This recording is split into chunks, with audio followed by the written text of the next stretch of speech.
కావలసిన వాతావరణాన్ని సృష్టించినట్టయితే పిల్లల్ని మనం కోరుకున్నట్టుగా తయారు చేయొచ్చని సైక్రాటిస్ట్ ఫురోబిల్ అంటాడు. ఉదాహరణకు 2 చిలకలు ఒకే తల్లికి పుట్టిన వాటిని గుళ్ళో పనిచేసే పంతులు గారికి ఒక చిలకనిచ్చారు.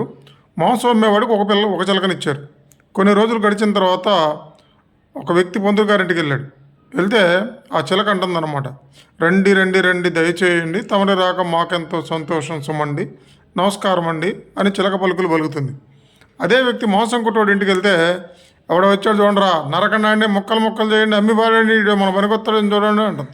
అని ఒకే తల్లికి పుట్టిన 2 చిలకలు అవి పెరిగిన వాతావరణాన్ని బట్టి వాటి భాష, వాటి ప్రవర్తన, వాటి ఆలోచన ఎలా ఉందో చూడండి ఒకసారి.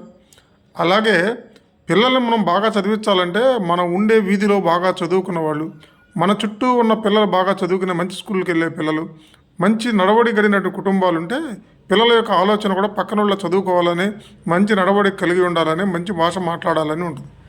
అలా కాకుండా రోడ్డు మీద బచ్చాలు ఆడేవాడు, బండ్లు వేసుకుని బజార్ల మీద తిరిగే ప్రాంతంలో మనం ఉంటే, నువ్వు ఎంత మొజాయిక్ టైల్ చేసి బిల్డింగ్ కట్టినా ఖచ్చితంగా వాడు ఆ గ్యాంగ్లో పడి ఆ వాతావరణానికి అలవాటు పడతాడు. బీరు బాటిల్ చేతిలో పట్టుకొని బజార్లో కూడా తిరుగుతాడు. తప్పేంటంటే ఆ వాతావరణంలో పిల్లాడిని ఉంచటమే నీ తప్పు. నువ్వు ఖచ్చితంగా సంస్కారం కలిగినటువంటి ప్రాంతంలో కనుక నివాసం ఉంటే వాడి ఆలోచనలు, వాడి థాట్స్, వాడి ఎయిమ్స్ మారతాయి. కాబట్టి జీవితంలో మంచి వాతావరణంలో ఉండండి, ఒక అడుగు దూరమైనా సరే.